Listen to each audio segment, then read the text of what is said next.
font l'actu et ils sont sur RJFM. 7h45, l'invité du jour.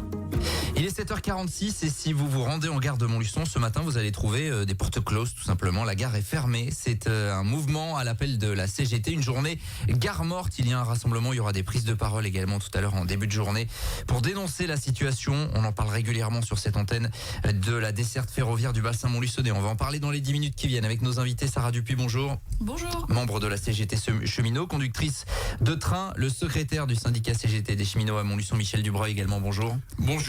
Merci à tous les deux. Donc vous nous confirmez là, la gare est fermée pour l'heure à Montluçon. Oui, tout à fait, oui. Alors pourquoi, expliquez-nous un petit peu tout simplement. Il y a une forte participation qui est annoncée pour aujourd'hui. Oui, il y a beaucoup de cheminots en grève sur le bassin montluçonnais et les alentours parce que on déplore la situation critique du ferroviaire sur Montluçon, que ce soit des infrastructures, des circulations des trains, il y en a de moins en moins, et puis de plus en plus de problématiques. Il n'y a plus qu'un guichet en gare de Montluçon, c'est un peu tout, c'est un ras-le-bol, et puis les usagers se plaignent régulièrement à raison que le service public ferroviaire est de plus en plus dégradé. Vous vous êtes dit donc qu'il faut qu'on fasse quelque chose parce que c'est un mouvement vraiment propre à Montluçon pour le coup. Ouais, tout à fait, ouais. Vous êtes dit on peut pas laisser faire parce que c'est vrai que régulièrement on participe à des réunions ou à des choses qui sont organisées pour dénoncer cette situation, mais aujourd'hui vous vous êtes dit il faut qu'on tape du poing sur la table finalement. Ouais, en fait le gros problème c'est que déjà on peine à avoir des réponses de la part de la SNCF par rapport à toutes les problématiques qu'on rencontre à Montluçon, et on n'a pas l'impression d'avoir le soutien des élus. Donc aujourd'hui, on a vraiment envoyé des courriers à tous les élus de la Comcom de Montluçon et toutes les Comcom qui sont concernées par les lignes au départ et à l'arrivée de Montluçon. Et donc on espère qu'ils vont venir nous rencontrer. On a rédigé un cahier revendicatif avec tous les problèmes qu'on rencontre et qu'on aimerait résoudre. On sait que ça se fera pas en un claquement de doigts, mais on espère vraiment qu'ils vont venir nous rencontrer pour qu'on puisse en parler, quoi. Bien évidemment, l'objectif évidemment c'est que ça bouge. On sait qu'on est dans une période de campagne électorale. Alors je sais pas si c'était prévu avant tout ça ou... Oui, tout à fait, c'était prévu avant, c'est une coïncidence malheureusement avec la dissolution de l'Assemblée nationale. Donc tout compte fait, c'est pas plus mal, on attend que les candidats viennent nous rencontrer à Montluçon et les maires des communes avoisinantes pour ce qu'ils veulent. Enfin, on va leur dire ce qu'on souhaite pour le service public ferroviaire, le retour du Bordeaux-Lyon dans les trains financés par l'État. Alors justement, si on prend les lignes une par une, parce que vous expliquez tout ça, et vous l'avez dit, vous avez mis en place une sorte de cahier de revendication finalement. Le Bordeaux-Lyon, donc aujourd'hui, on rappelle que la liaison est coupée tout simplement, qu'il y a eu l'épisode Railcop qui est aujourd'hui enterré. On commence à reparler de refaire basculer cette ligne en train d'équilibre du territoire, ce qui ferait renaître la ligne. Il faut à tout prix que cette ligne renaisse, c'est ce que vous dites aujourd'hui. Tout à fait. Je parlais en 10 secondes de la période Railcop quand même. Railcop c'était une entreprise, que là il n'y a plus d'entreprise du tout. Et dernièrement, au mois de mars 2024, même la communauté d'agglo de Montluçon a encore donné 30 000 euros dans cette entreprise qui était en dépôt de bilan quand même. Je pense qu'au lieu de se battre pour mettre de l'argent public des entreprises ferroviaires privées, on ferait mieux de se battre pour retour du Bordeaux-Lyon dans la sphère publique. Qu'est-ce qui bloque justement aujourd'hui? Pourquoi cette ligne qui fonctionnait il n'y a pas si longtemps, en passant par Montluçon, et qui desservait aussi la Creuse notamment et l'autre partie de l'Allier, pourquoi aujourd'hui elle ne fonctionne plus? Elle ne fonctionne plus parce qu'avec les réformes successives ferroviaires, on a scindé les portions, donc chaque région fait ses circulations, le Limousin, l'Auvergne, après de l'autre côté sur Bordeaux, partout.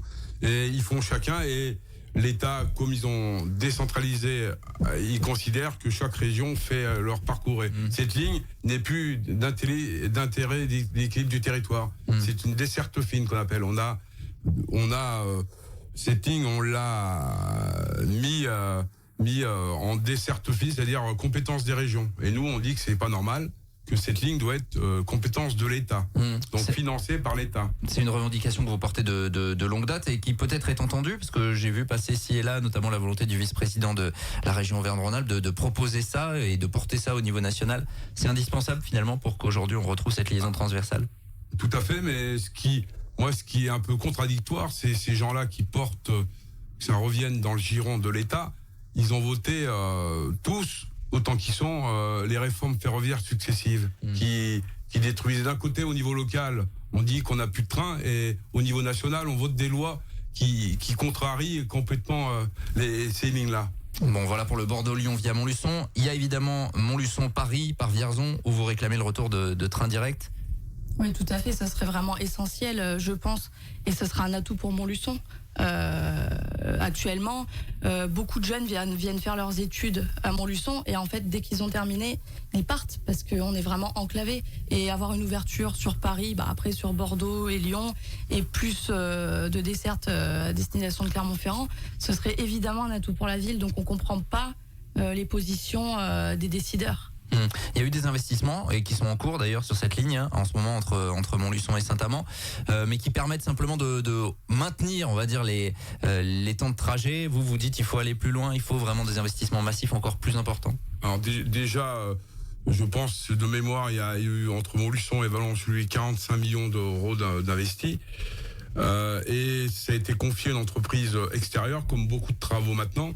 Et il y a une centaine de malfaçons qui ont été constatées. Donc, on n'est même pas capable de remettre à vitesse normale, c'est-à-dire 120 km/h. On a mis à 100 km/h. Et nous, au niveau syndical, on a voté au comité social et économique une expertise extérieure pour quand même, c'est de l'argent public qui était dépensé. Et on dit qu'il faut remettre dans le giron de la SNCF les travaux effectués par des cheminots, des gens qui sont compétents. Voilà. Des travaux qui devront être repris d'ailleurs. Alors la SNCF essaie de rassurer en disant qu'il n'y aura pas de nouvelle circulation de trains si ces travaux sont repris. La SNCF qui confirme qu'il y a effectivement quelques difficultés, mais qui les minimise un petit peu. Ça c'est donc pas terminé parce qu'il y a la partie entre Vallon et Saint-Amand qui est en cours, mais essentiel évidemment puisque vous comparez souvent les temps de trajet il y a 30-40 ans sur cette ligne, et il y a eu une dégradation claire sur les dernières décennies. Disons les dernières décennies, on a cette ligne aussi, on l'a transformée en desserte fine. Elle n'était plus train d'équipe de territoire. Là, elle va le redevenir train d'équipe territoire sous compétence de l'État. Donc, j'espère qu'on va mettre des circulations et des trains qui sont du 21e siècle. On va pas mettre des engins qui ont 20 ou 30 ans. Voilà. Donc, je pense qu'il faudra faire un investissement vraiment lourd. Oui, parce que là, ce qui est prévu justement, c'est donc le matériel qui était quand même assez récent qu'on avait retrouvé sur les trains Montluçon-Bourges vont être remplacés par des engins moteurs qui ont 25 ans. Donc on va être confronté à des problèmes qui n'ont pas lieu d'être. Il y a l'infrastructure, il y a le matériel roulant également. C'est important les deux parties. Et puis il y a cette ligne Montluçon-Clermont également, avec des perturbations notamment aujourd'hui. Cette ligne, on parle beaucoup en tout cas de cette liaison, ou d'une partie de la liaison avec le projet Iméris, une ligne qui mérite une modernisation, et c'est pire en pire, je crois qu'il y a des réductions de vitesse sur cette portion-là. Oui, complètement. À partir d'aujourd'hui, justement, entre Commentry et La Pérouse, la vitesse, elle sera limitée à 60 km/h. Donc, tous les trains prennent encore 5 minutes de plus en temps de parcours.